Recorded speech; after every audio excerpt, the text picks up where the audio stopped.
Allez, je partage tout de suite. Ok, donc en principe, vous avez mon écran en plein écran, c'est bien ça? Oui, tout à fait. Ok. Eh bien, je vais commencer par vous remercier de me donner le micro pour un petit moment pour partager mon expérience, mes pratiques et quelques connaissances sur la thématique, comme tu l'as dit, Irène, euh, de la prophylaxie et des bonnes pratiques à visée sanitaire. Tu m'as présenté, donc je ne vais pas en remettre une couche sur ce que tu as dit déjà. Simplement, je rajoute que je suis technicien sanitaire apicole depuis 2016 que j'effectue des visites sanitaires, notamment pour le compte du GDSA de l'Hérault. Et actuellement, à titre personnel, donc ça fait une dizaine d'années que j'ai fait de l'apiculture mon métier, un peu plus, 11 ans je pense progressivement.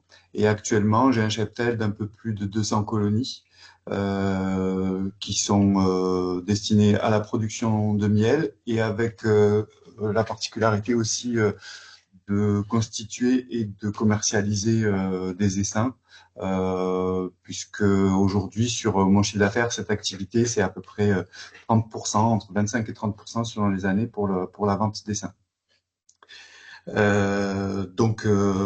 Évidemment, la part de l'élevage à côté du sanitaire dans l'apiculture professionnelle, pour moi, c'est les deux piliers de cette activité.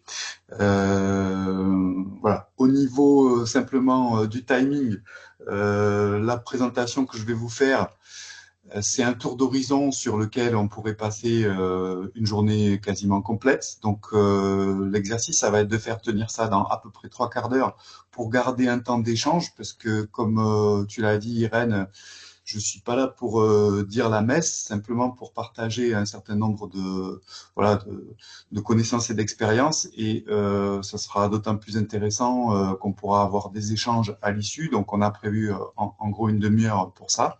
Et dans l'intervalle, pour pas perdre les questions, si elles viennent au fur et à mesure de l'exposé, je crois qu'on vous invite à les noter dans le chat et je sais, c'est toi Irène derrière qui me transmettra les Oui, questions, je pense. c'est Martha et Karine qui se Ok. chargent des questions. Ok, donc merci à elles pour leur participation. Euh, voilà, bon, on va commencer tout de suite. La thématique, effectivement, c'est les bonnes pratiques à visée sanitaire en apiculture. Euh, Autrement dit, la prophylaxie, qui doit être la préoccupation de tous les apiculteurs, à mon avis. Sur cet exposé, on aura déjà un premier point sur la définition de ce qu'est la prophylaxie. Quels sont les prérequis à l'échelle de l'atelier apicole? Quand je parle d'atelier apicole, c'est pour volontairement inclure les apiculteurs, quelle que soit la taille de leur cheptel et leurs objectifs, puisque, à mon avis, c'est vraiment une problématique qui concerne chacun d'entre nous, chacune d'entre nous. Donc ensuite, on verra qu'est-ce qui concerne le choix et l'aménagement des emplacements, puisqu'à ce niveau-là, il y a des choses qui sont quand même cruciales à prendre en compte.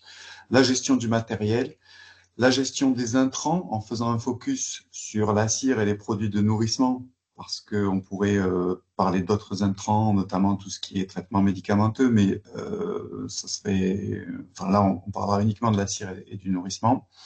La partie élevage et sélection, qui a, comme je l'ai dit en intro, une part fondamentale vraiment dans la bonne santé du cheptel. Évidemment, la gestion de varroa qui est le deuxième pilier pour avoir des ruches en bonne santé.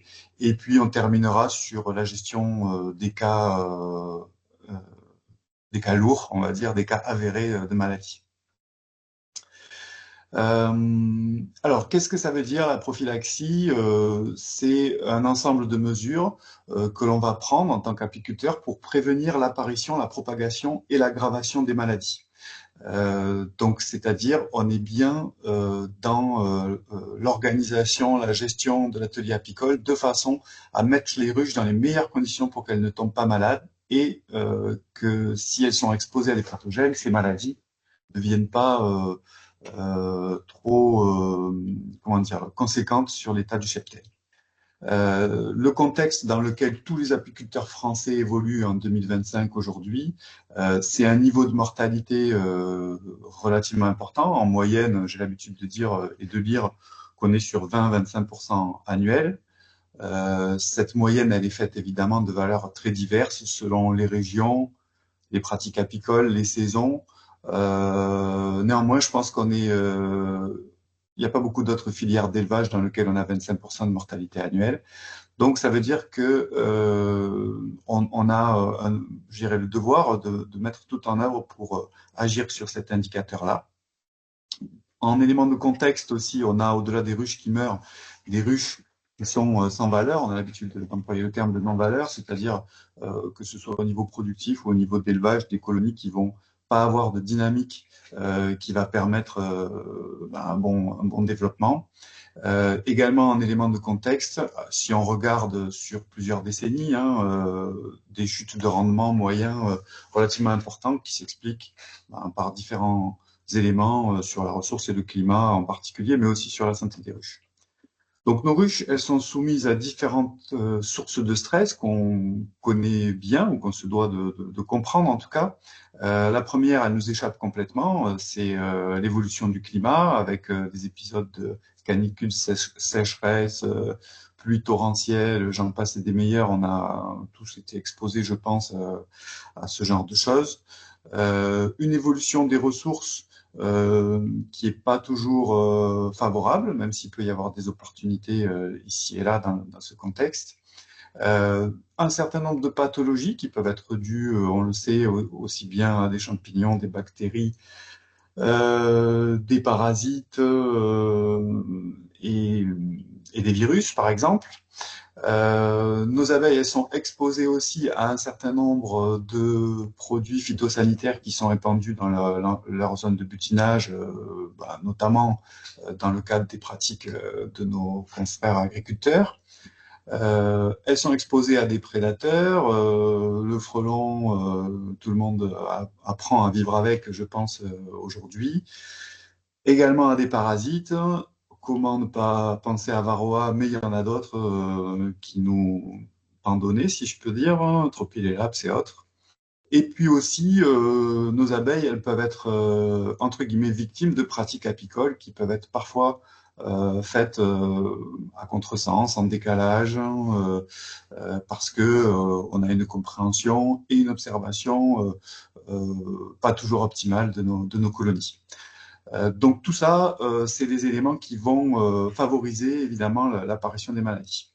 Et puis, un élément de contexte important qui me semble à souligner aujourd'hui aussi, c'est qu'on n'a absolument aucun recours à des médicaments vétérinaires, hormis le traitement contre varroa. Donc pour toutes les autres pathologies, vraiment la prévention, l'observation régulière, l'intervention en amont des cas graves, c'est comment dire, le levier pour avoir des ruches en bonne santé et qui restent dynamiques.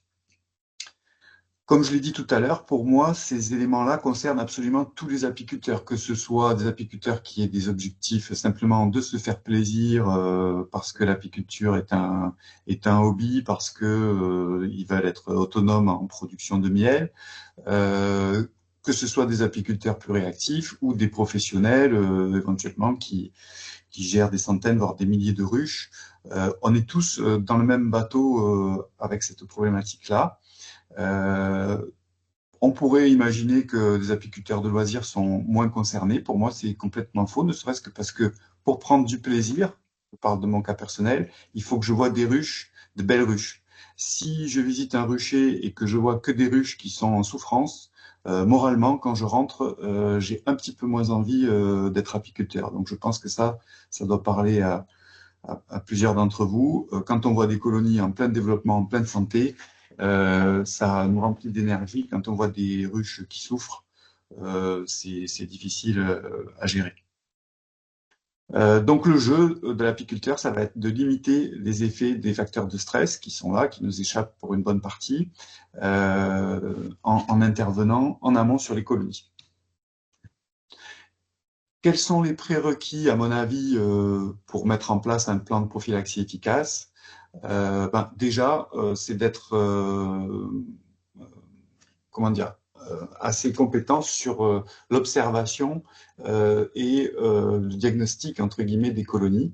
Et ça suppose d'avoir une formation pour reconnaître les signes cliniques des différentes maladies, qu'il s'agisse des loques, des mycoses, des virus divers et variés.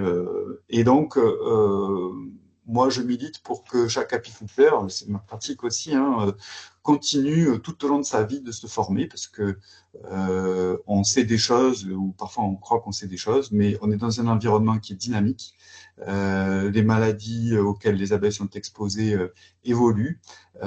Et puis, quand on se forme, ben, c'est toujours l'occasion d'échanger sur les pratiques des collègues et de récupérer quelques petites astuces, quelques petits éléments, de croiser les regards, et c'est toujours très, très enrichissant. Donc, je milite, et c'est pour ça que je suis là aujourd'hui, pour que chacune d'entre nous intègre un réseau sanitaire selon les territoires et selon les affinités.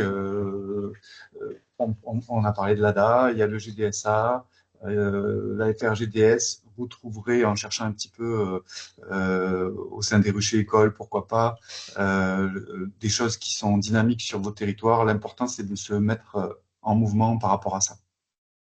Omaha, un mot sur ce dispositif. C'est un dispositif jeune en Occitanie. Je pense que c'est 2 ou 3 ans, 2 ou 3 saisons d'existence. Pour moi, c'est une grande avancée d'avoir à disposition des apiculteurs un guichet unique quand on est démuni, qu'on observe et qu'on comprend qu'on a des problématiques sanitaires sur nos ruches, mais qu'on est démuni dans les réponses à amener. Avoir un seul numéro à appeler, c'est quand même un grand pas en avant par rapport à la situation précédente.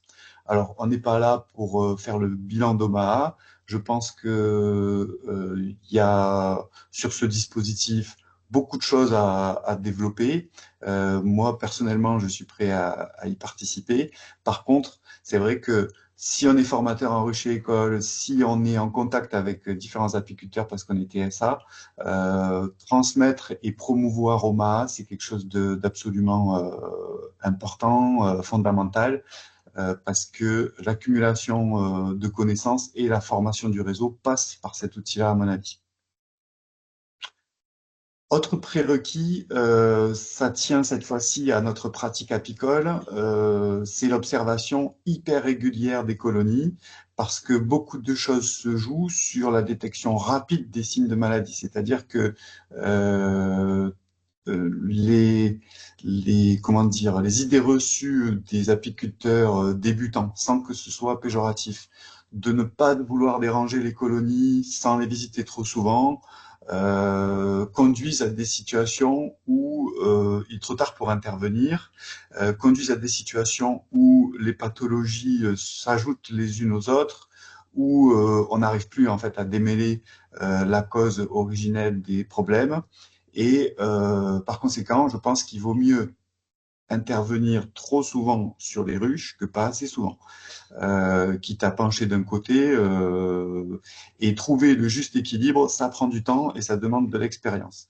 Donc au début, moi je préconise à tous les apiculteurs qui démarrent d'intervenir très régulièrement sur les ruches, de les observer très régulièrement, parce que c'est à ce prix-là qu'on peut détecter, encore une fois, les signes au plus vite et réagir. Si on arrive après la bataille, ben, effectivement, les situations sont plus complexes et on ne peut pas faire d'analyse sur ce qui s'est passé réellement. Un dernier point en termes de prérequis, c'est d'avoir une attitude ouverte sur ces pratiques et une attitude humble, c'est-à-dire que dans un environnement qui évolue, avec des facteurs de stress qui évoluent, des saisons qui ne se ressemblent pas, il faut accepter que dans 5 ans, on ne travaillera pas sur nos ruches comme on travaille aujourd'hui. Et déjà, les choses se sont bien transformées si on regarde dans le rétroviseur pour ceux qui ont de l'expérience sur les 10 dernières années. Et donc, ça veut dire que pour être efficace, il faut regarder chaque année, faire le bilan du niveau de perte qu'on a, du niveau de réussite dans l'élevage qu'on a, des comptages de varroa qu'on fait, comment toutes ces données, comment tous ces indicateurs évoluent.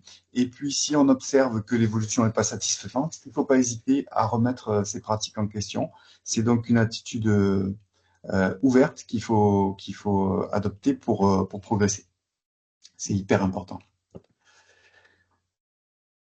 On passe sur le choix, l'aménagement des emplacements, puisque pour moi, c'est un petit peu le point de départ hein, quand on commence à l'apiculture, de choisir le lieu dans lequel on va installer les ruches. Alors, on pourrait y passer beaucoup de temps. On va essayer d'être assez synthétique. Vous voyez sur la droite de l'écran un rucher urbain, un rucher en dessous sur zone de culture, sur zone tournesol, un rucher en montagne. Ces trois types d'environnements qui ont leurs contraintes, qui ont aussi des avantages, qui ont leurs particularités et dans lesquels on ne va pas tout à fait conduire les ruches avec les mêmes éléments en tête et peut-être les mêmes objectifs. Quoi qu'il en soit, ce qui est transversal, c'est que nos abeilles, pour être en bonne santé, elles ont besoin de ressources alimentaires, déjà quantitativement, hein, de ressources suffisantes. Si les ruches sont en situation de famine, c'est rare qu'elles restent en bonne santé longtemps.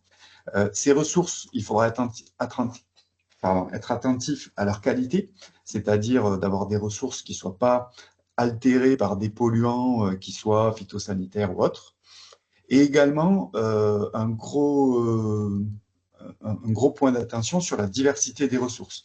C'est-à-dire que notamment sur les ressources en pollen, ressources en protéines, notamment pour les ruches, on va pouvoir avoir des abeilles bien nourries, des abeilles en bonne santé, des larves bien nourries. Si on trouve dans les ressources en pollen une diversité d'acides aminés pour faire de la gelée de qualité pour les larves. Et donc, on peut supposer que dans des zones qui sont des zones de monoculture, si on prend un exemple caricatural, la diversité va pas forcément être au rendez-vous et on risque d'avoir des problématiques liées à ce manque de diversité. Sur un emplacement de rucher, il est important de connaître la dynamique des ressources tout au long de la saison. C'est-à-dire qu'on peut avoir sur un même site des périodes qui sont hyper favorables, suivies de périodes qui sont des trous de mielés, qui sont des périodes de défaillance en ressources. Et donc, avec l'expérience, le test et les observations régulières, comme on disait tout à l'heure, on va pouvoir identifier ces périodes-là et intervenir, déplacer les ruches, nourrir en substitution, par exemple, si nécessaire, de façon à boucher les trous, si je peux dire. À partir de là, on va pouvoir raisonner des itinéraires de transhumance. Bon, nombre d'apiculteurs de loisirs ne souhaitent pas transhumer. Je ne suis pas là pour ni faire la promotion de la transhumance, ni de l'apiculture sédentaire. À titre personnel, je prends juste un exemple, c'est que j'ai un rucher, j'ai une douzaine d'emplacements à peu près que j'utilise sur l'année, et j'en ai un qui est en sédentaire. Et cet emplacement, de façon statistique, c'est quand même l'emplacement où je nourris le plus et où j'ai les rendements les plus faibles. Et c'est pas le plus joli en termes sanitaires non plus. Donc, c'est peut-être de ma faute, mais chacun a médité, chacun en tirera les enseignements qu'il veut. C'est un emplacement auquel je tiens et que je garde parce qu'il y a un côté aussi affectif dans cet emplacement. Donc, à partir du moment où on connaît la dynamique des ressources, où on s'y intéresse, on va pouvoir raisonner sur les transhumances et la stratégie de nourrissement si on souhaite rester en sédentaire, mais qu'on fait face à des périodes de disette. Ensuite, une fois qu'on a analysé le site, on descend à un niveau un peu plus de détail sur l'aménagement du rucher. Il y a un gros enjeu sanitaire au niveau de la dérive. Il est écrit dans pas mal d'ouvrages d'apiculture, que les ruches sont protégées par les abeilles gardiennes, etc., etc. On sait qu'on mesure en période de mielée jusqu'à 30 ou 40% d'abeilles ouvrières issues d'autres ruches sur des ruchers où la dérive est importante.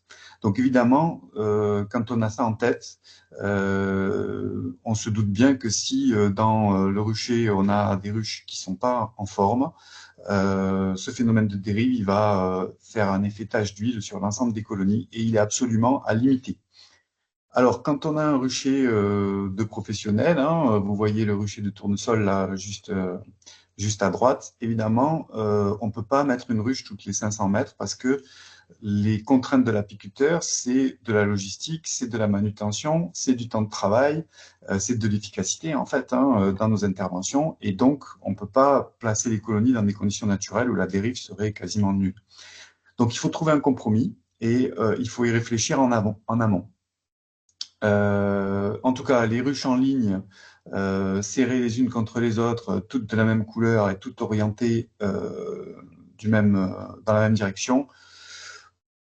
Niveau dérive, on n'est pas dans la performance. Peut-être qu'on est dans la performance au niveau logistique. Donc, à chacun de trouver son compromis en fonction aussi de la configuration du rucher. Mais c'est des choses à mettre en place en amont de façon à limiter ce phénomène-là. Dans le choix des emplacements se pose la question de la densité de ruches et de la pression sur la ressource. C'est une question totalement épineuse à laquelle, au risque de vous décevoir, je n'apporterai pas de réponse aujourd'hui parce que j'en ai pas. Mais ne pas avoir de réponse, ça ne veut pas dire qu'il ne faut pas être en éveil sur cette problématique. Sur la gestion de la densité, ma pratique personnelle, c'est tout simple, c'est que moi je fais des ruchers d'une trentaine de ruches en général, 25-30 ruches, tout simplement parce que c'est à peu près ce qui rentre sur mon véhicule. Quand j'ai passé 30 colonies, je gère mes ruches tout seul à 99% du temps. Quand j'ai passé 30 colonies sur un site, en général, s'il m'en reste 20 à faire, je vais prendre un coup au moral et je préfère que la session s'arrête là et que je me déplace éventuellement sur un autre emplacement. Évidemment, c'est anecdotique parce que la vraie question, c'est est-ce que ces 30 colonies, elles ont suffisamment de ressources? Est-ce que je pourrais en mettre 60? Est-ce qu'à 10, déjà, ça serait tendu? Les quelques études que je connais sur le sujet montrent que quand toutes les planètes sont alignées et que les conditions météo et floraison sont favorables, le nombre de ruches qu'on peut placer est hyper important. Mais 3 jours après, si les conditions sont plus favorables, même 10 ruches, ça peut être trop. Donc voilà, en fait, ce qui compte, c'est d'être dans l'observation régulière et dans la réaction pour pouvoir faire face à des situations où il y aurait trop de pression sur la ressource.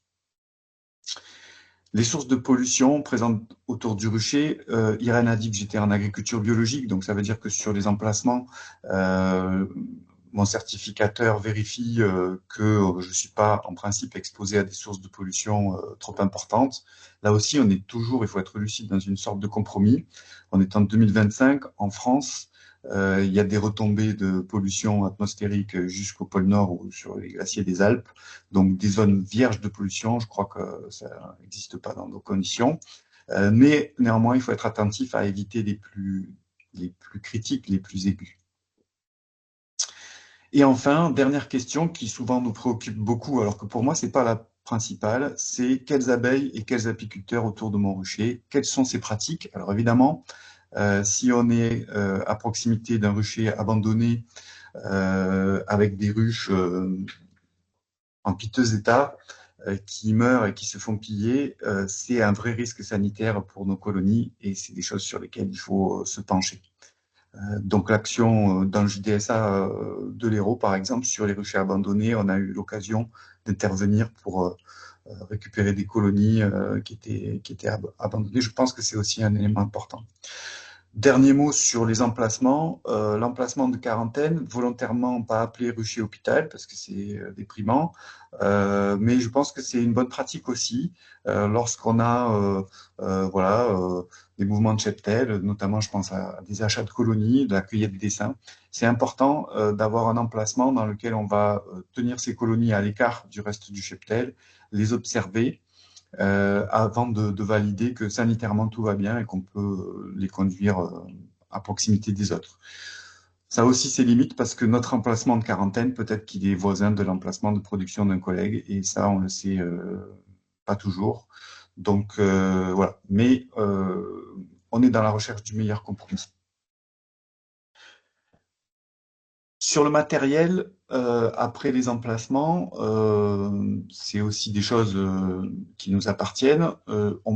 il faut avoir des pratiques rigoureuses sur la désinfection du matériel, particulièrement lorsqu'on récupère du matériel d'occasion, par exemple, ou du matériel dans lequel on a des colonies qui sont mortes, cause identifiée ou pas.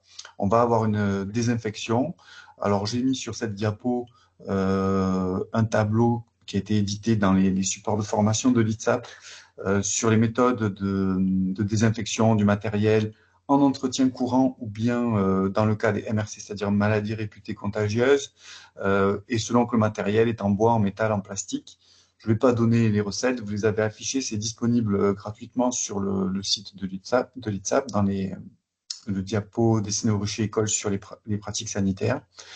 Évidemment, on a des procédures de désinfection plus profondes en cas de ruches mortes de maladie.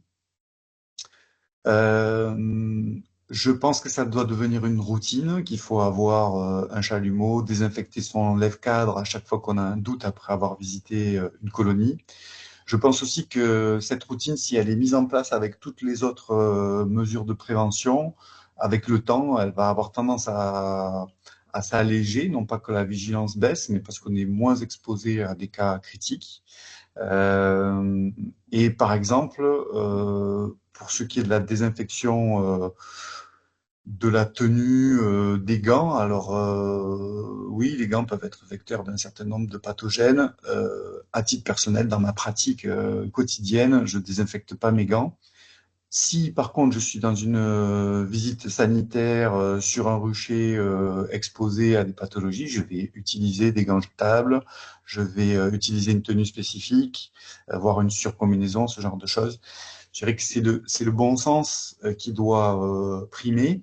Mais si on est en routine sur son cheptel, un niveau de désinfection simplement lève-cadre, c'est déjà une bonne chose. C'est rapide et ça coûte pas cher, on a beaucoup à y gagner. Donc voilà. Après, à titre personnel, je suis pas fan de la javel au rucher. De toute façon, pour que ce soit efficace, il faudrait tremper longtemps. Donc le chalumeau. Je suis pas fan non plus des ruches en plastique, hein. En bio, de toute façon, on est contraint, à part les nourrisseurs et les planchers, on n'a pas le droit. Moi, j'ai que des éléments en bois, à 98%, parce que c'est beaucoup plus facile à désinfecter. Donc, et puis parce que ça finit pas dans l'océan aussi, donc je vous invite également à privilégier ce matériau. Un mot sur la réutilisation des vieux cadres et le transfert des cadres pour la pratique dite de l'équilibrage des colonies. Ce sont des pratiques à risque. Ce sont des pratiques qui peuvent être utiles et pertinentes pour préparer des mielés, pour constituer des essaims, pour renforcer des colonies qui en ont besoin. C'est des pratiques à réserver dans un contexte où on maîtrise vraiment l'état sanitaire du cheptel. Si on a un moindre doute, c'est le principe de précaution qu'il faut appliquer, notamment pour les cadres de couvain, à mon avis, qui sont les plus sensibles au niveau pathogène. Donc, avant de renforcer, soi-disant, une colonie en lui apportant du couvain, il faut se dire qu'en lui apportant du couvain, on lui apporte du varroa dans le couvain operculé. Il faut se dire qu'on lui apporte peut-être des spores de telle ou telle bactérie. Donc, on le fait après avoir analysé tous ces risques-là. Et si c'est possible, on évite de le faire, à mon avis. Sur les intrants, je pense là aussi que c'est quelque chose sur lequel on peut largement améliorer nos pratiques, en tout cas avoir conscience des problématiques. Je regarde l'heure en même temps. Sur la cire, on sait, et puis si on ne sait pas, je vous le répète, que les cadres de corps ont une durée de vie limitée. On lit généralement 5 ans maximum.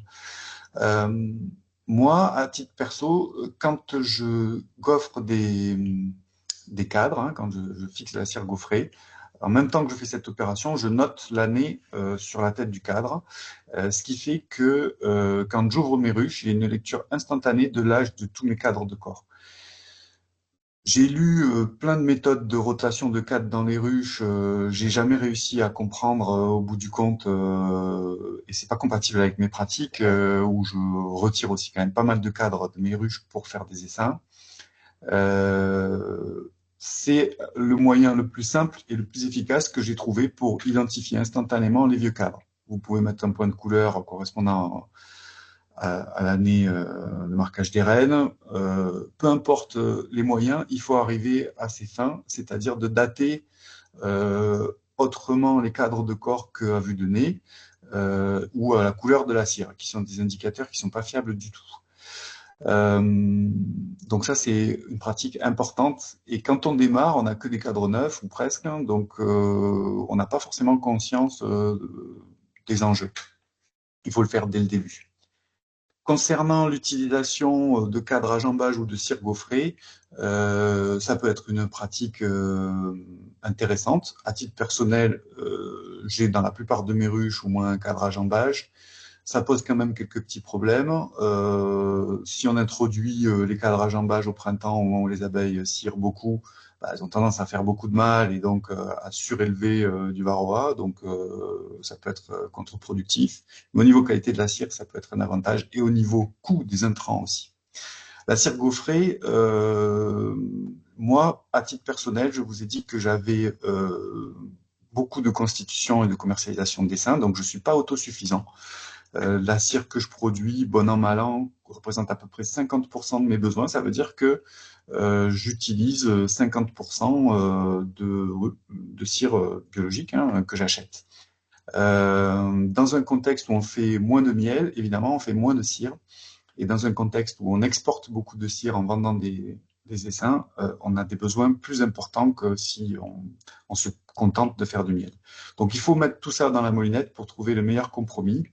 La réalité, c'est que la cire du commerce, quand on va chez nos fournisseurs préférés, on demande jamais les analyses multirésidus de ce qu'on trouve dans cette cire.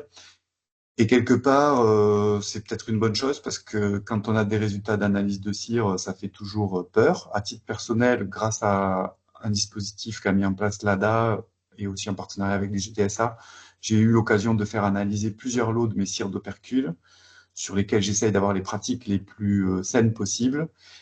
Mes cires sont de qualité. Néanmoins, je crois que dans la dernière analyse, on trouve 4 polluants différents, dont un interdit en France depuis des années, alors à des doses faibles, mais qui est, je ne sais pas d'où il vient.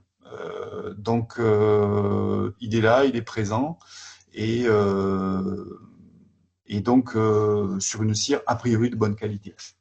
Donc on voit bien que cet intrant-là, ben, c'est vital quand même d'avoir les pratiques les plus vertueuses possibles.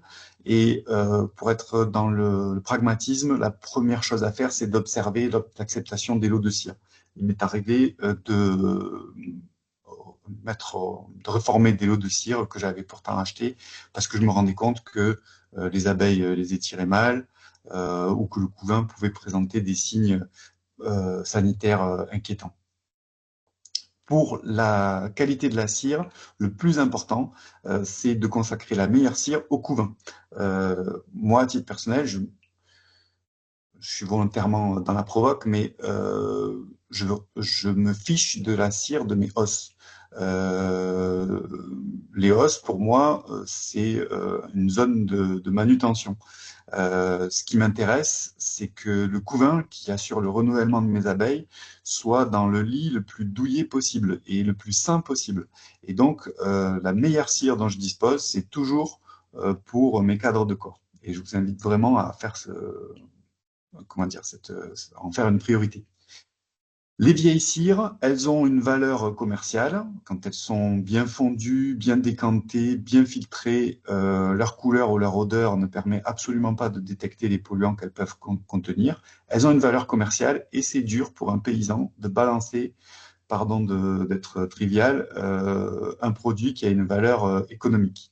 Pourtant, ces vieilles cires, elles ont absolument rien à faire dans les ruches et il faut se discipliner à les écarter et éventuellement à les utiliser pour faire ce que vous voulez, des bougies, ce genre de choses.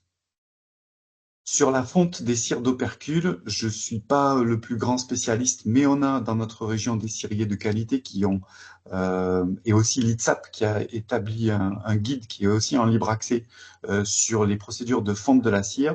Ce que je retiens, selon la quantité de cire qu'on a à gérer, évidemment, on va avoir des procédures ou des matériels différents. Ce que je retiens de très important, c'est que la fonte de la cire doit pas se faire à une température trop élevée pour pas modifier la structure chimique des corps gras de la cire. Donc, il faut absolument pas faire bouillir la cire. Et aussi que fondre sa cire en chaudière notamment, c'est pas un moyen fiable de la désinfecter ou de la dépolluer. Donc, je vous invite à consulter le guide de l'ITSAP sur le sujet ou à profiter des formations qu'on peut avoir dans les réseaux sanitaires sur ces sujets avec les ciriers régionaux. Je ne vais pas citer de marque, mais je pense qu'on les connaît. Et puis, sinon, en off, je pourrais vous donner les infos. Un mot sur le gaufrage à façon. Si on fait appel à un cirier, souvent il faut des lots de cire quand même importants, donc pas forcément accessible à tout profil d'apiculteur. Ça démarre à 25 kg chez un cirier à Genêt, la plupart sont à 50 kg. Il faut quand même déjà faire du miel si on considère qu'on fait 2 kg de cire pour 100 kg de miel pour arriver à 50 kg de cire. Par contre, c'est tout à fait possible de se grouper avec d'autres apiculteurs en qui on a confiance pour faire son gaufrage. Les ateliers de gaufrage maison, on en a un au GDSA de l'Hérault. Bon, à titre personnel, c'est beaucoup trop chronophage par rapport à ce que ça peut représenter pour moi. Donc, c'est pas quelque chose que j'utilise. Mais pour quelqu'un qui a quelques kilos de cire à gaufrer et un peu de temps en hiver, ça peut être une option. Là aussi, pourquoi pas mutualiser.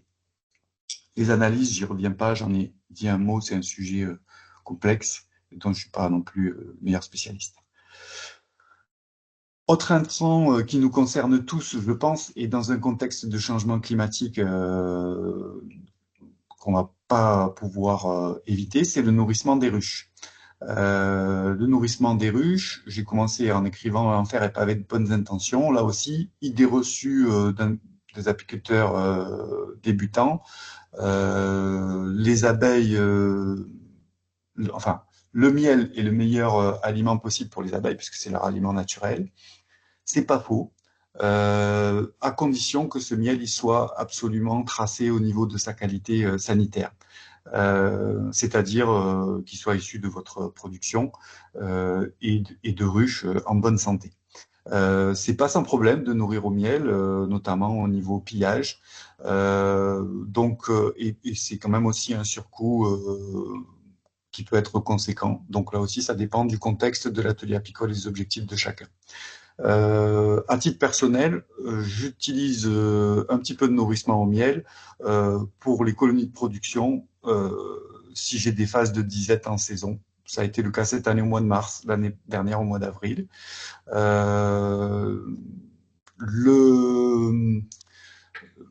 Moi, je nourris assez peu quand je discute avec des collègues par rapport. Après, j'ai pas les rendements les plus élevés en miel non plus. Je nourris principalement au candy et un petit peu de sirop pour le soutien au développement des essaims quand c'est nécessaire, qui démarre hors période de mielée. Donc, ce sont des produits certifiés bio, issus du commerce. Le principal, je dirais, sur cette problématique-là, c'est de tracer les nourrissements, d'en garder la mémoire, par exemple dans le registre d'élevage, garder les factures d'achat, parce que si on est confronté à une problématique sur un lot de produits de nourrissement, on va pouvoir remonter, réformer ce lot, bref, avoir une intervention, même si elle est a posteriori, efficace pour éviter de s'enfoncer dans le problème. Un mot simplement sur les compléments protéinés. C'est des produits que j'utilise simplement sur les ruches éleveuses, donc à qui on demande de faire des séries de cellules royales bien nourries pour avoir les meilleures reines possibles, et à qui je demande, enfin je construis mon planning en général au mois de février, là, quand je commence à observer la ponte de mâle. Donc toutes les semaines, ces colonies, que les conditions soient favorables ou pas, elles vont avoir des cellules à élever. Et évidemment, il y a des séries sur lesquelles les conditions environnementales sont favorables, d'autres moins. Et je complémente du coup ces colonies avec des nourrissements protéinés. J'ai essayé des nourrissements du commerce qui ont l'avantage d'être, comment dire, produits de façon industrielle, donc avec une certaine sûreté au niveau sanitaire. Depuis cette année, je fais des pâtons protéinés avec du pollen frais que je congèle et que je récolte sur mes propres ruches pendant la floraison du cyste notamment. Franchement, j'ai pas vu de grosses différences qualitatives sur la comparaison produits du commerce et pâtons protéinés, mais c'est quand même plus satisfaisant de se dire qu'on donne du pollen frais à ces ruches. J'ai pas assez de recul pour faire le bilan de ces produits. Mais par contre, je pense que nourrir les colonies de production avec des compléments protéinés, bon, sauf si on est vraiment dans une situation hyper critique au niveau de la ressource, c'est pas quelque chose qui apporte une véritable plus-value. C'est vraiment à réserver aux colonies à qui on demande de faire beaucoup de gelée et de la gelée de qualité. Globalement, au niveau du nourrissement, moi j'essaye d'avoir des pratiques de nourrir le moins possible, de nourrir au bon moment.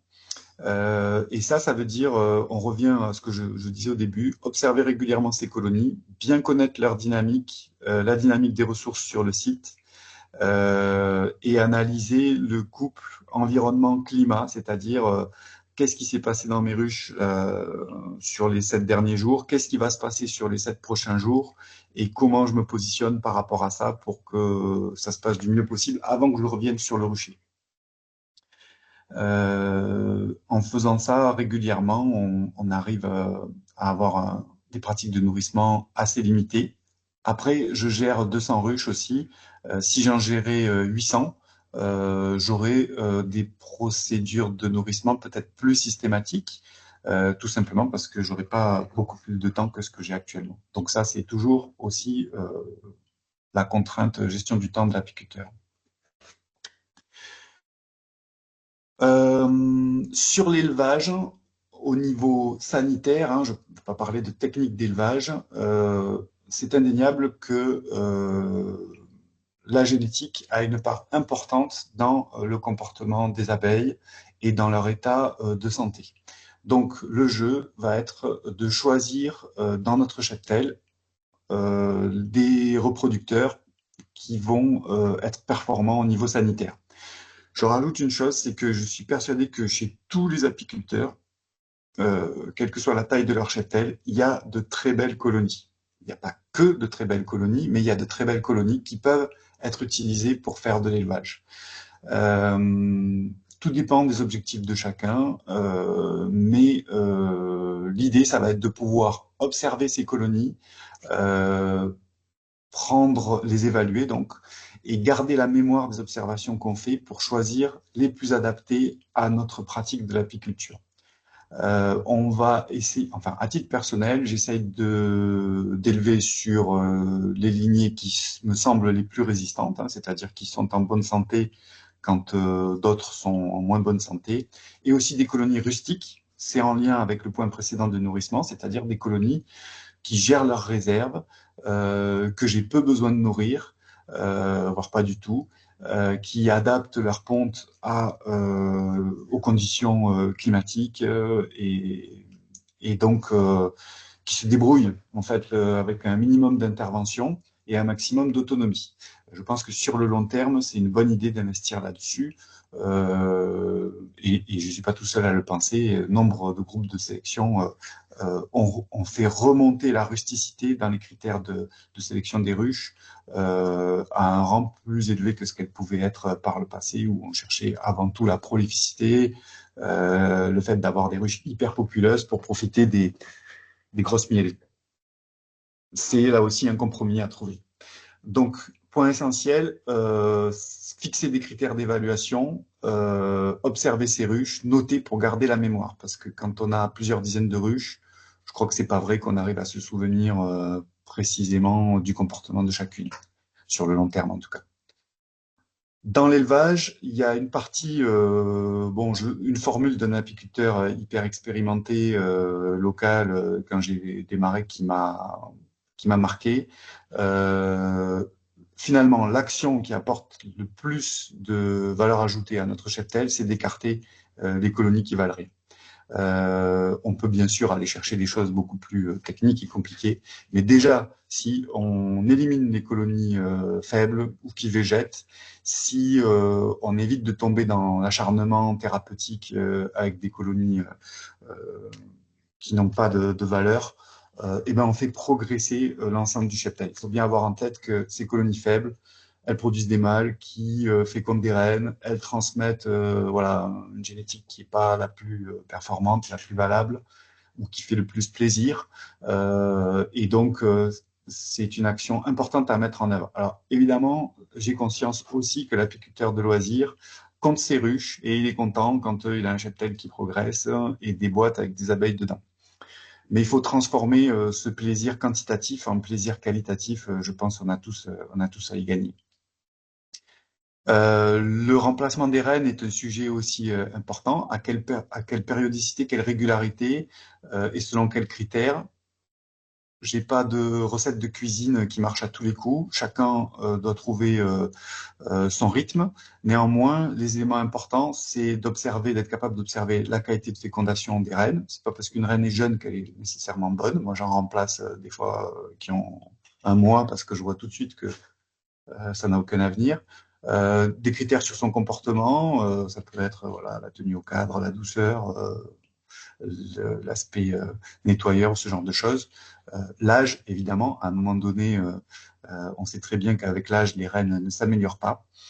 Et des critères sanitaires, on peut parler du test du couvain congelé, on peut parler des pin tests où on va piquer des larves au travers des opercules et observer à quel rythme les abeilles nettoient pour évaluer selon tel ou tel critère. Bon, je ne parle pas des critères de résistance à varroa parce que je ne suis pas spécialiste, mais voilà, il y a quantité de tests de comportement sanitaire, hygiénique à mettre en place si on a du temps et selon les objectifs d'élevage de chacun. Il faut regarder tout ça, il faut s'y intéresser. Ça peut faire progresser significativement.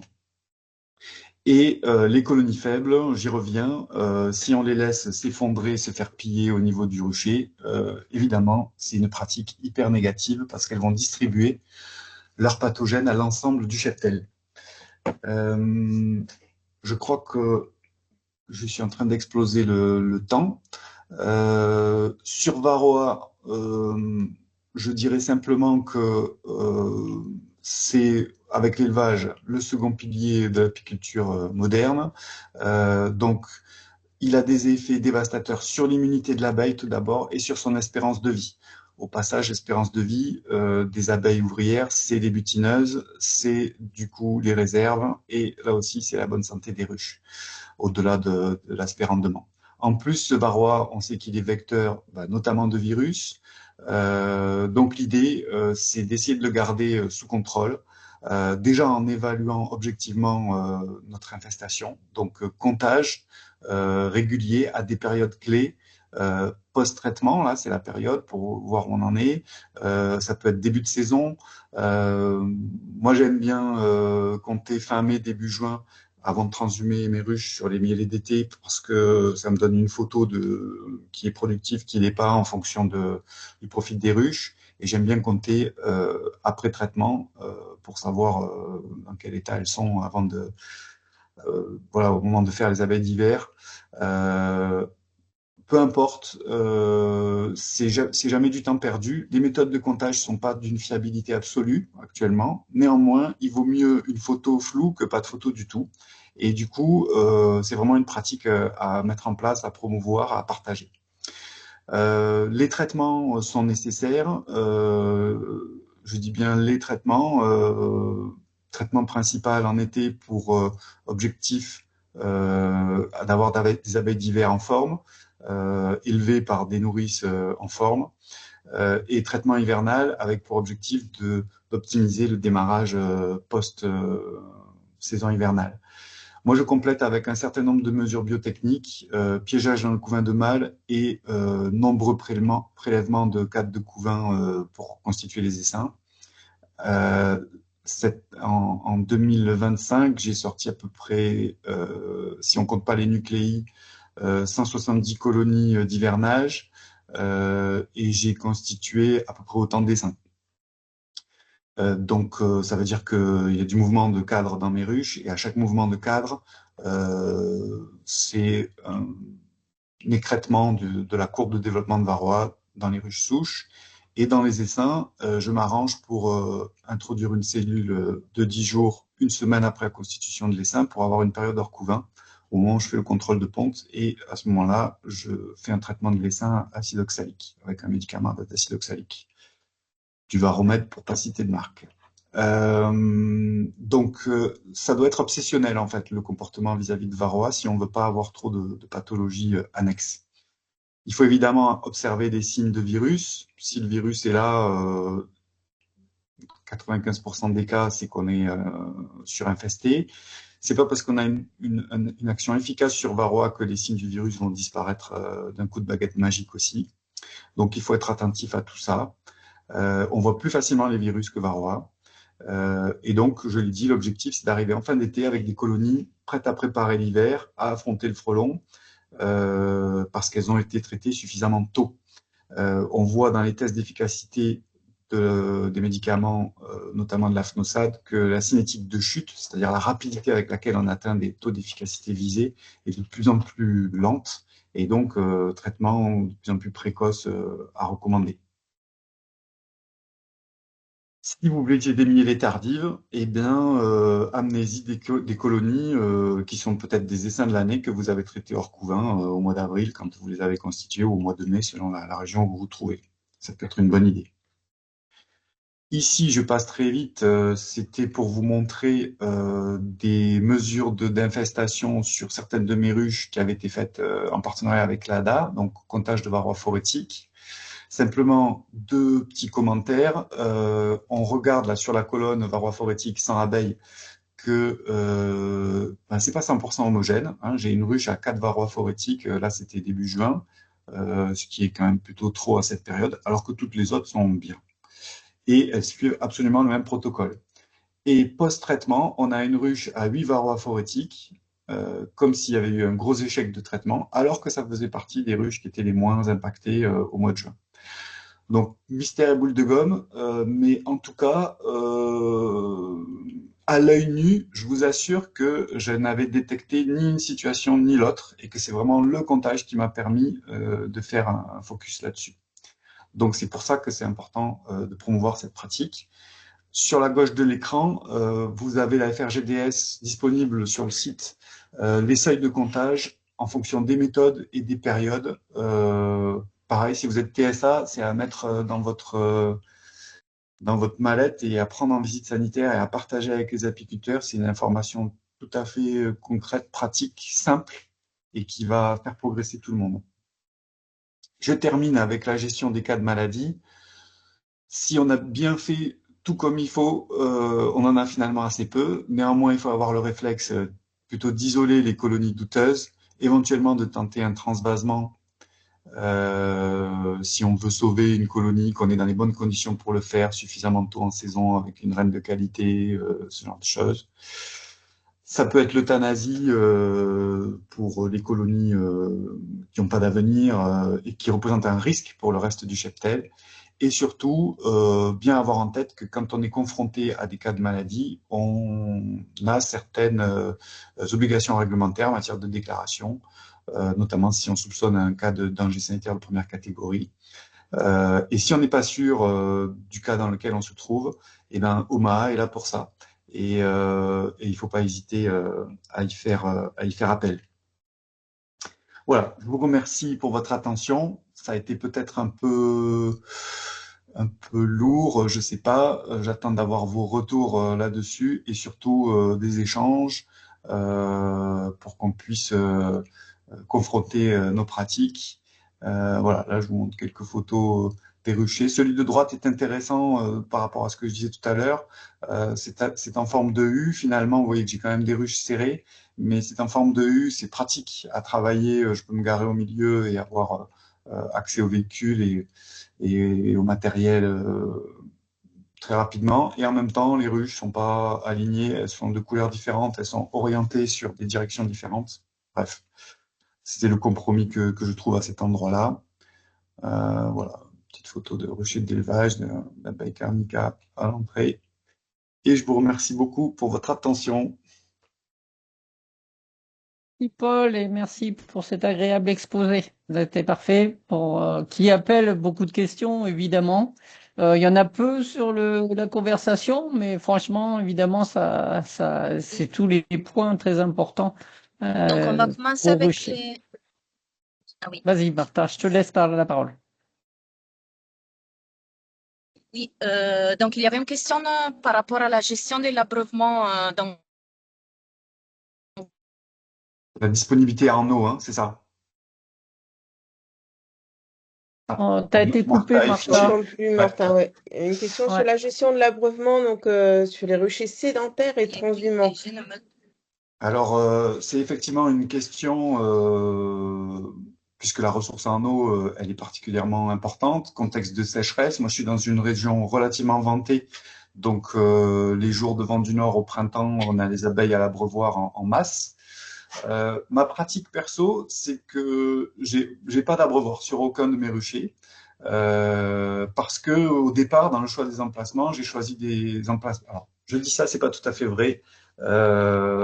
J'ai un des ruchers où j'ai un abreuvoir qui est régulièrement rempli par l'agriculteur qui m'accueille. Euh, mais sur l'abreuvement, il y a un enjeu sanitaire, la qualité de l'eau, et un enjeu bonne relation de voisinage aussi, puisque si mes abeilles vont se précipiter au point d'eau du voisin qui n'a pas envie de les voir à cet endroit-là, ça peut déboucher sur des situations conflictuelles. Donc effectivement, c'est à gérer un petit peu au cas par cas et en fonction du contexte du rucher. Euh, bon, on a tous les mêmes, je pense, possibilités de pratique, installer des bidons avec des flotteurs qu'on abreuve, qu'on alimente régulièrement en eau. Il faut être vigilant, je dirais, quand les conditions météo sont défavorables, qu'on a beaucoup d'élevage et un temps sec.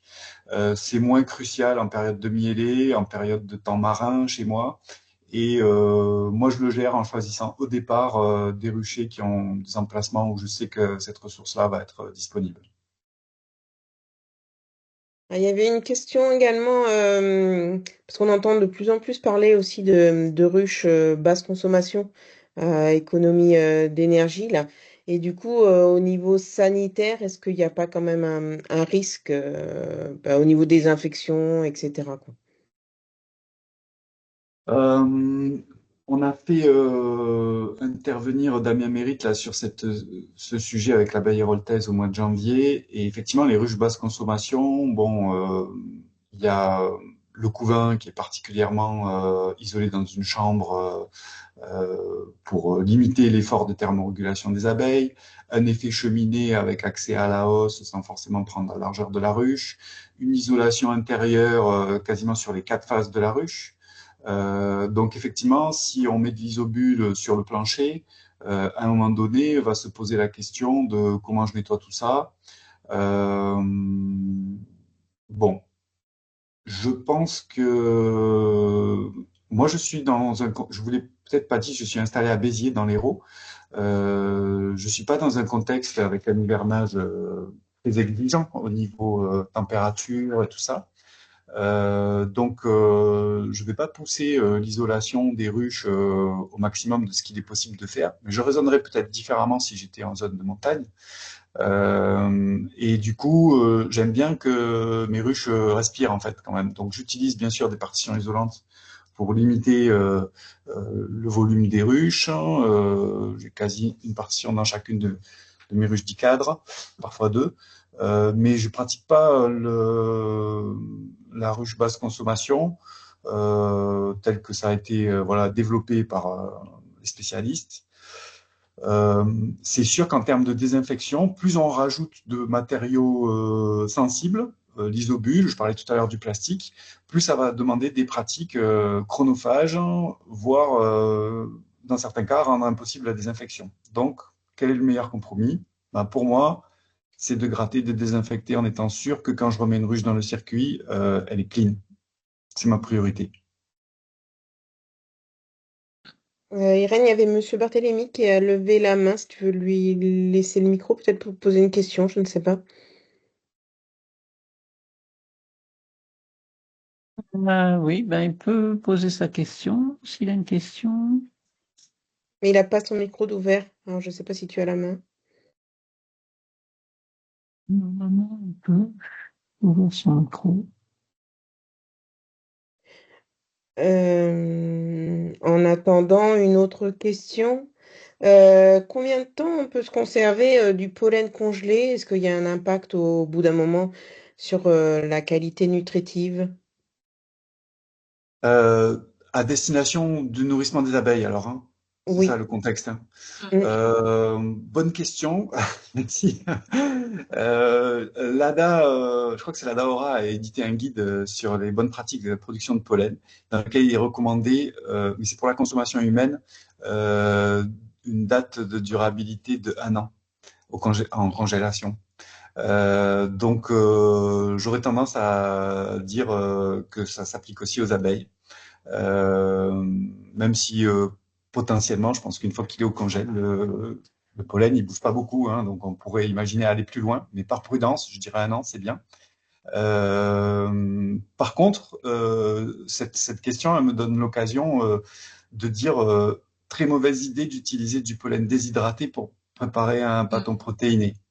C'est totalement indigeste pour les abeilles et contre-productif. Hyper mauvaise idée d'utiliser du pollen déshydraté à bas coût acheté en magasin. Là, c'est carrément très très risqué comme pratique et il vaut mieux utiliser des substituts protéinés type levure de bière ou autre qu'on peut trouver dans le commerce et dans les magasins apicoles.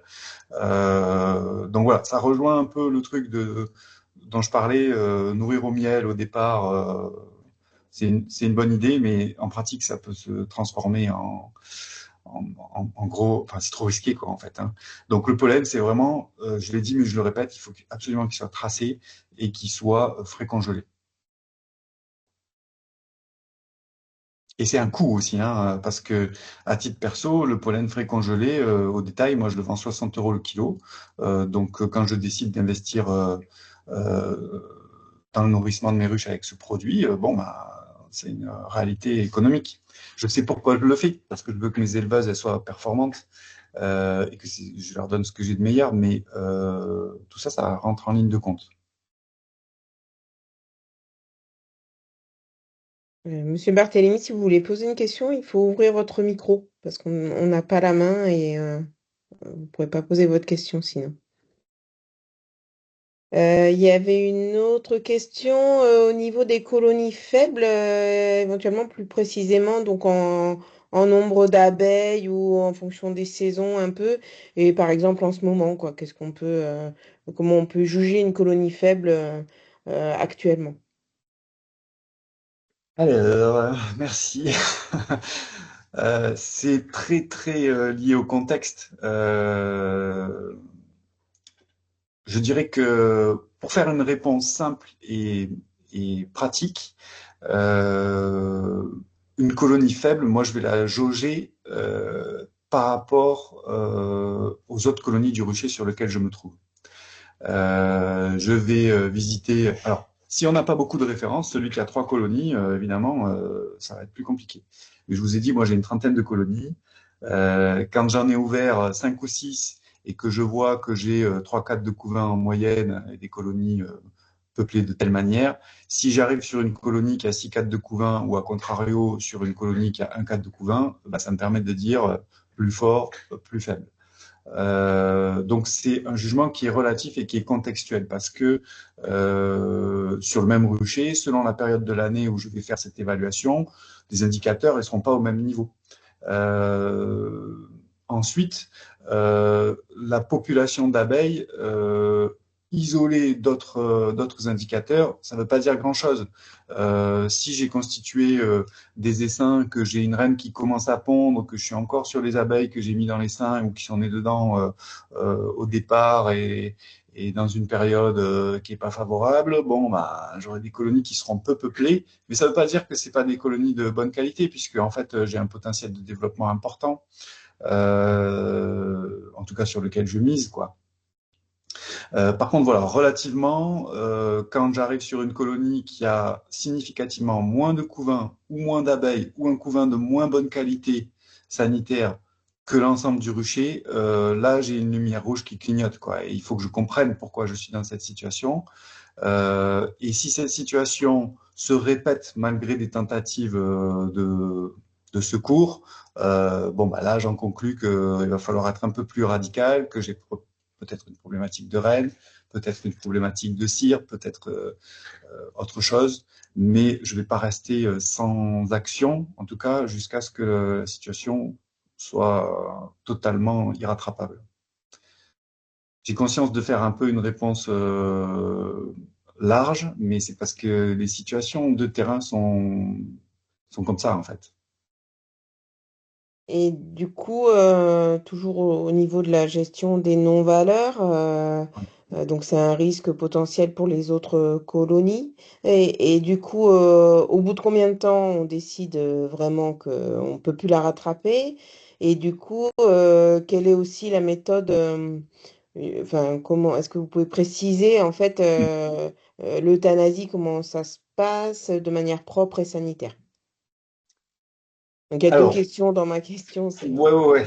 Et puis, il y a une myriade de situations, là encore. Euh, je vais parler de mes pratiques, hein. L'euthanasie, mèche de soufre, c'est un truc que je fais quasiment jamais, qui est à réserver à des cas, par exemple, de loque américaine, donc maladie, danger sanitaire de première catégorie, hyper contagieux. Je touche du bois qui m'est jamais arrivé.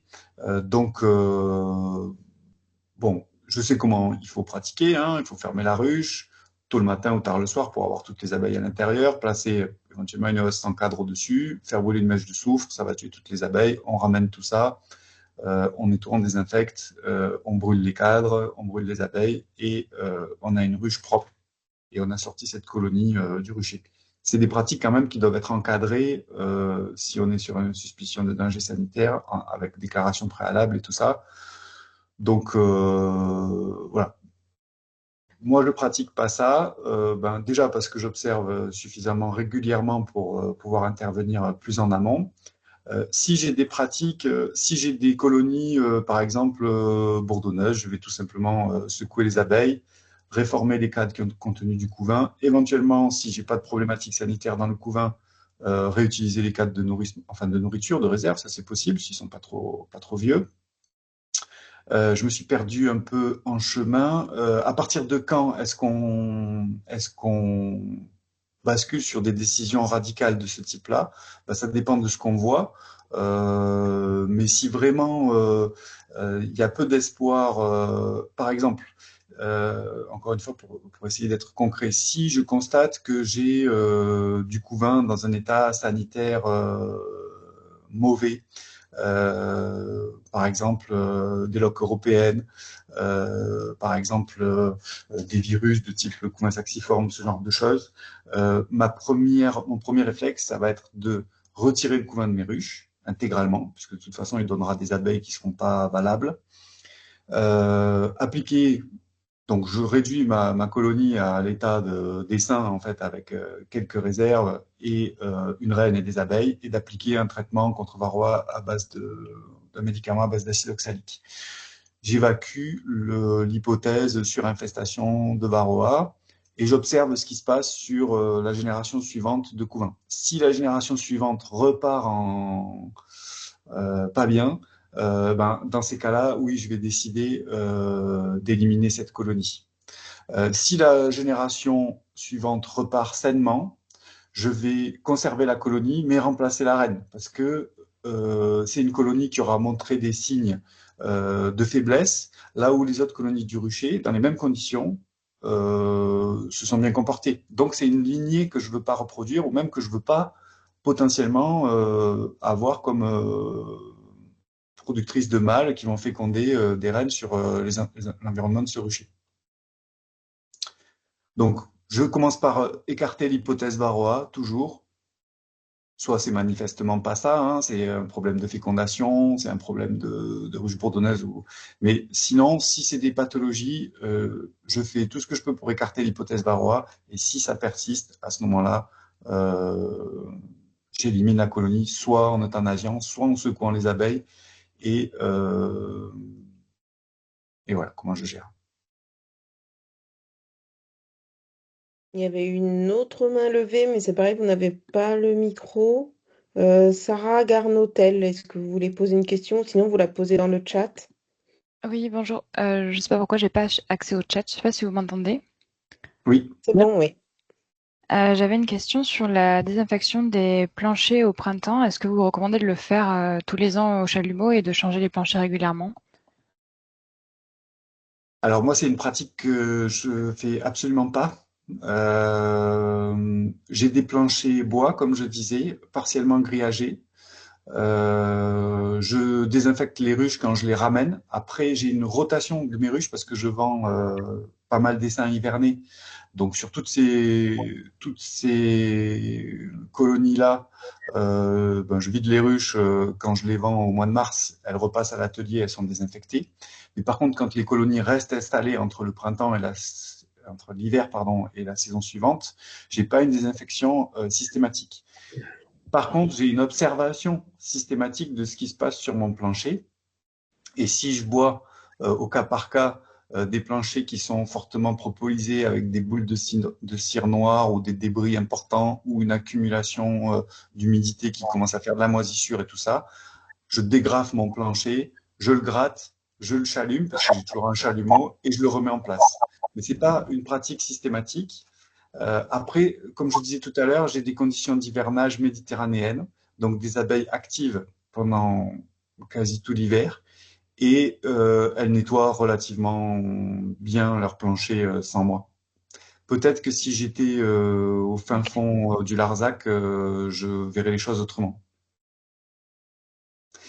En tout cas, il faut regarder les premières visites de printemps. Il ne faut pas hésiter à sortir en même temps 3-4 cadres pour avoir une bonne vue de ce qui se passe au fond et regarder l'état du plancher. Et si on a un doute, principe de précaution, on gratte et on nettoie. Et si on n'a pas de doute, on gagne du temps. Ok, merci. Il y a Gwenaël Was qui voulait également poser une question. Oui, bonjour, vous m'entendez? Oui, Oui. Bien. Oui, je n'ai pas accès non plus au chat je pense qu'il y a un problème technique quelque part. c'est dans conversation. Ouais. Ouais, la conversation, apparemment, je suis pas le seul. J'avais une question à poser à Paul. Moi, je suis pas très loin, je suis en Camargue. Oui, je me souviens de toi. Ouais, on s'est rencontrés plusieurs fois à Latte.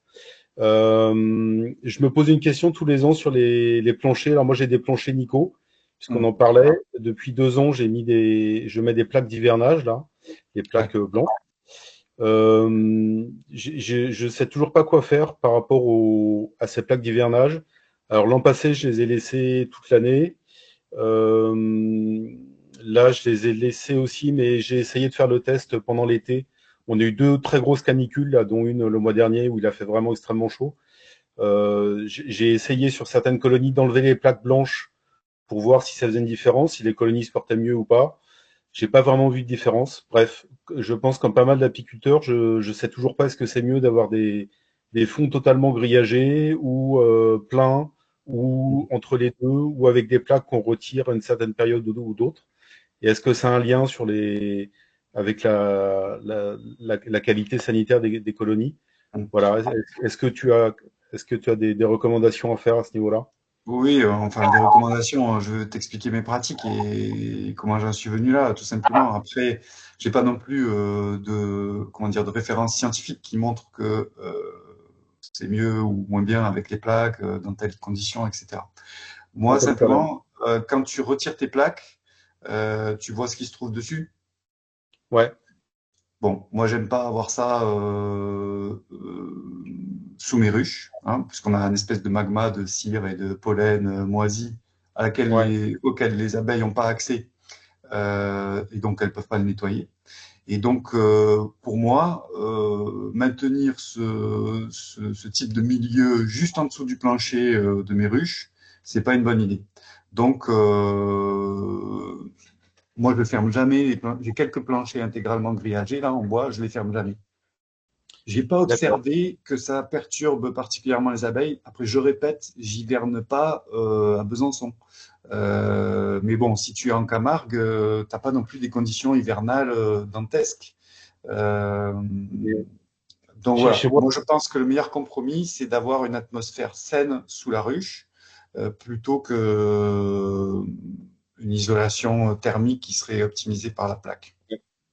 pour moi, la question, c'est plus l'été, en fait, quand il fait très chaud et si en plus il y a des périodes de Mistral, là, du coup, ça fait des quantités vraiment d'air très chaud, très sec, qui peuvent Mm. rentrer dans les ruches et je sais pas si c'est mieux, si c'est pas mieux de fermer les planchers à ce moment-là, quoi. Ouais, Mais je pense que quand il fait 40, l'air chaud, il rentre dans les ruches malgré la plaque, hein, c'est pas ouais. non plus ultra performant au niveau isolation. C'est Mais plus comme des courants d'air en fait, effectivement, dont la ouais, plaque peut être utile. comme Fais tu des dis, tests sur moitié de rucher avec, moitié sans. Si tu vois des ouais. différences significatives, ça te donnera un début de réponse. Mais franchement, Ok. mes abeilles gèrent sans plaque toute l'année. Le souci, comme tu dis, c'est qu'on n'a pas de référence scientifique et du coup, ça, c'est un peu la question C'est le récurrente cas qui sur revient. beaucoup de sujets, Ouais. il faut tester. Ok, merci. Avec plaisir.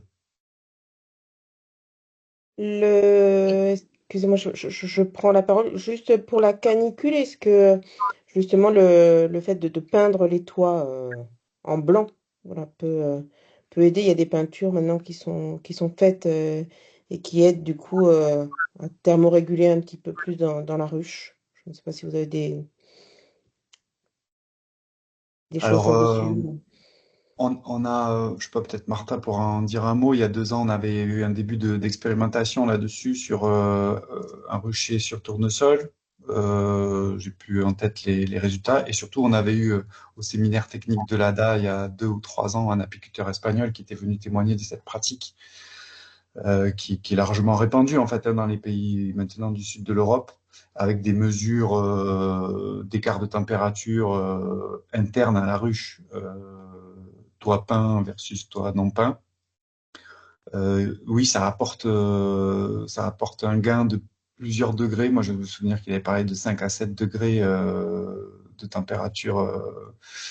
Bon, après, quand on mesure, est-ce qu'on mesure dans le nourrisseur, est-ce qu'on mesure dans le nid à couvain, avec quel type de matériel, voilà, il y a toujours. Mais globalement, oui, le blanc améliore le confort thermique des abeilles sous le couvre-cadre et le nourrisseur. Tout à fait. Plusieurs types de peintures avaient été testés d'ailleurs. C'est donc nos collègues de l'AT qui s'en sont occupés. Donc il y a une expérimentation. Normalement, il devrait y avoir des documents aussi disponibles au niveau de notre site ADA. Je peux chercher tout à l'heure dès que j'aurai une meilleure connexion. Et effectivement, même s'il pouvait y avoir un biais au niveau de la prise de température, ça a été démontré que la peinture, les toits blancs, ont effectivement réduit voilà, significativement les conditions en température pour la colonie. Donc, ça avait été plutôt, voilà, N'hésitez Donc, blanc. pas pardon, pardon. Et je voulais vas-y. dire, n'hésitez pas à prendre la parole si vous avez des questions là, parce que j'ai l'impression qu'il y a un problème sur la conversation. Certains n'ont pas Ah, accès. Monsieur Donc Barthélémy, c'est vous n'avez toujours pas votre micro il y d'ouvert avait et des donc mains levées, effectivement. vous pouvez pas poser votre question du coup. Essayez de C'est remettre des votre balais par micro. erreur aussi. Ah, peut-être, oui. Juste pour compléter sur les toits blancs, donc l'apport semble avéré sur le confort thermique. Par contre, de mémoire, on n'avait pas mesuré d'écart sur les rendements en miel. C'est une expérimentation sur un rucher une fois, donc pas non plus statistiquement irréprochable, mais quand même, c'est à noter. Alors, il y a Monsieur Land, Frédéric, également, qui a levé la main, si vous voulez poser votre question. Il faut remettre votre micro, par contre. Est-ce que vous m'entendez? Oui, impeccable. Bonjour. Oui, concernant les toits blancs, il y a eu un article qui est sorti, je sais plus si c'est dans la santé de l'abeille ou la revue professionnelle là, qui est éditée depuis quelques années. Depuis 2 ans. Effectivement, il y a plusieurs études qui sont faites. Et de mon côté, avant d'avoir vu ces études-là, j'avais opté pour le toit blanc. Je suis en train de les peindre. Et donc, effectivement, il n'y a rien sur le rendement au niveau du miel. Mais ce qui manque au niveau de l'étude, c'est justement question élevage. Ça n'a pas vraiment été poussé. Donc, je pense qu'effectivement, il y a des choses à regarder de ce côté. En tout cas, très bonne présentation. Merci. Ouais. Merci. Donc moi je vais peindre mes ruches en blanc et puis je ferai remonter dès que j'ai des résultats. Ok. Je rajoute sur l'isolation des combles de la ruche qu'il y a le toit, il y a la question de sous le toit. Qu'est-ce qui se passe? Est-ce qu'il y a un isolant? Lequel? Est-ce qu'il y a un nourrisseur bois? Lequel? Quelle épaisseur? Est-ce qu'il y a un simple couvre-cadre? Les deux? C'est un package en fait, hein, l'isolation du toit. Et je pense que enfin moi sur mes ruches j'ai des nourrisseurs bois et un isobule qui sont présents à l'année et ça fait déjà un tampon d'air entre le toit et j'ai des toits tôles parce qu'il peut y avoir des toits qui sont aussi doublés en bois. Donc tout ça va forcément faire varier la performance énergétique entre guillemets de la ruche et c'est bien sur la globalité qu'il faut raisonner. Je pense que le peindre des toits en blanc c'est un élément supplémentaire à tout un tas d'autres possibilités d'isolation qu'il faut absolument prendre encore en compte pour le confort des abeilles.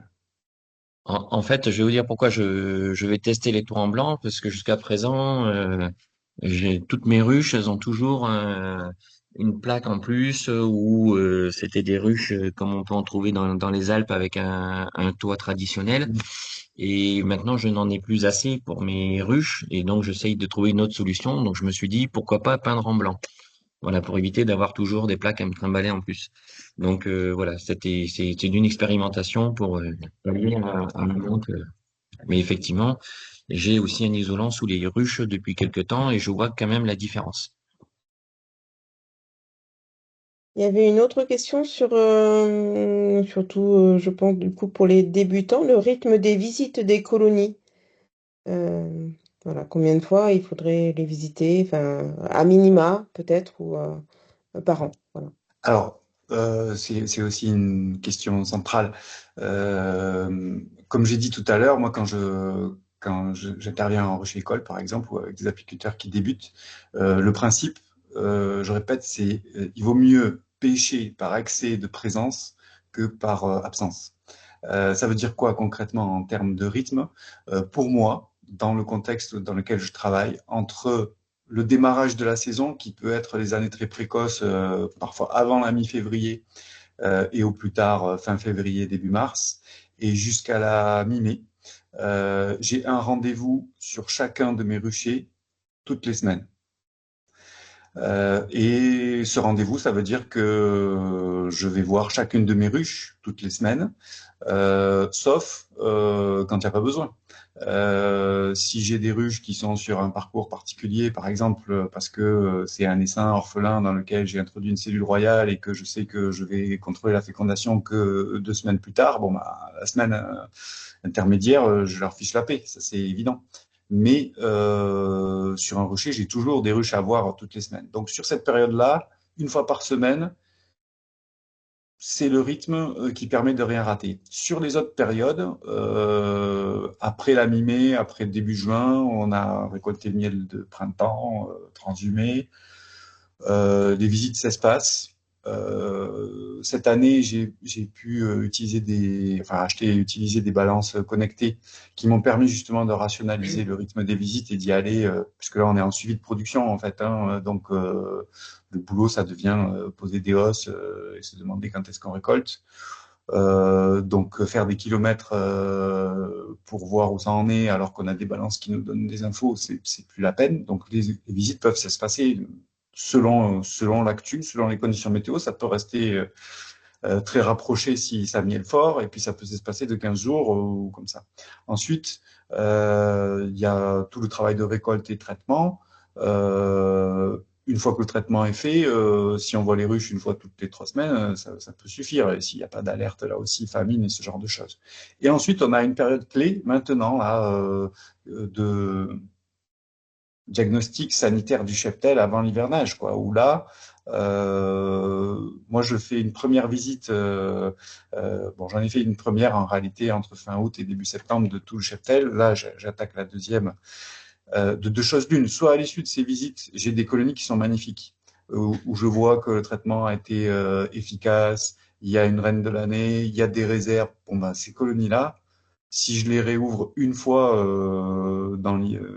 d'ici le mois de novembre, ça sera pour encager la reine, pour faire mon traitement hivernal et c'est tout, parce que tout va bien. Par contre, j'ai dans mon cheptel aussi des cas un peu moins idylliques.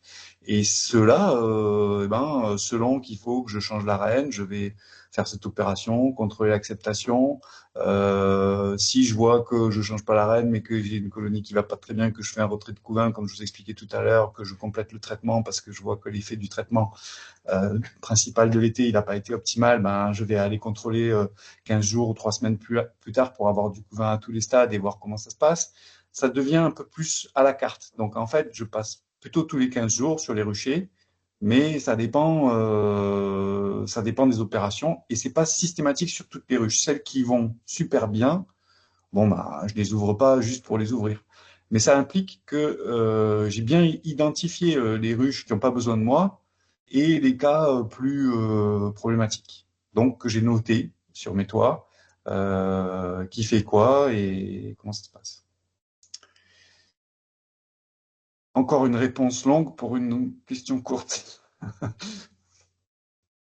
On arrive au terme de la visio. Je ne sais pas si tu as d'autres questions, Karine.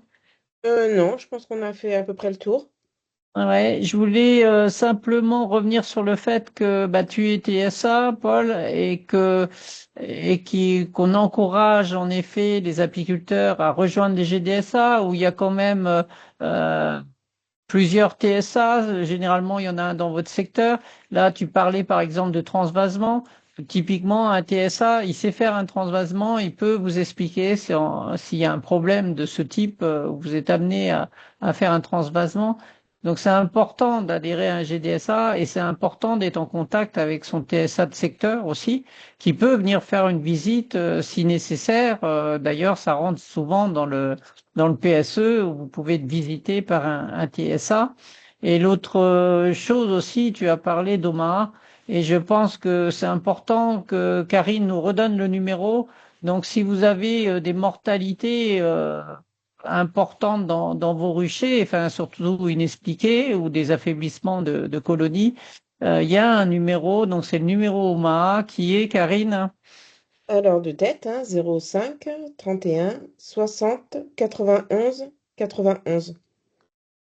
Voilà, peut-être le mettre dans Je l'ai mis la dans le chat, conversation, tout à d'accord, fait. bon, parfait. Ok, ben voilà, je te laisse le mot de la fin, Paul. En tout cas, en te remerciant pour cette intervention, qui évidemment, on y passerait la journée tellement il y a de questions, mais voilà, on a déjà un bon aperçu de ce qu'il faut faire, de ce que tu fais, toi, en tant qu'apiculteur professionnel bio, quoi. Ouais, ben déjà merci pour m'avoir donné encore une fois le micro, m'avoir écouté. Ce que j'espère surtout, c'est que ben, chacun aura pu ici ou là glaner un petit quelque chose pour se mettre en mouvement, essayer de faire évoluer ses pratiques. ou de regarder autrement ces ruches.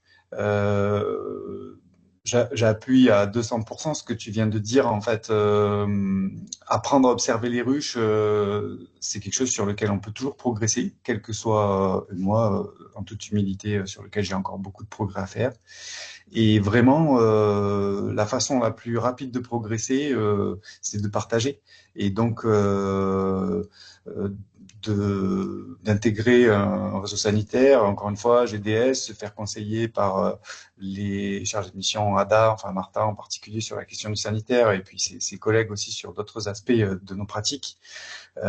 C'est vraiment pas du temps perdu, quoi. C'est vraiment du temps investi pour le bien-être de nos ruches, pour le plaisir qu'on prend à travailler sur nos ruches. Pour ceux qui en font une activité économique, c'est aussi un levier pour améliorer tout le fonctionnement de l'atelier.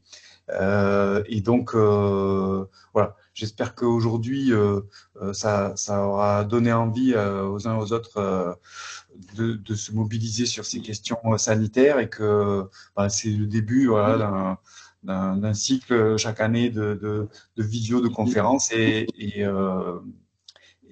l'important, c'est d'être toujours en quête d'infos et de se former, quoi. Donc, merci de nous donner l'occasion de faire tout ça, Yann.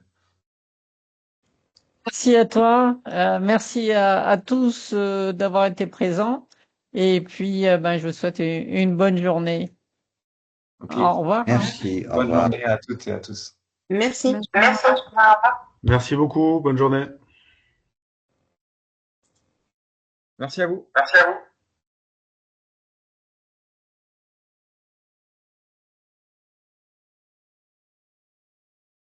Je vous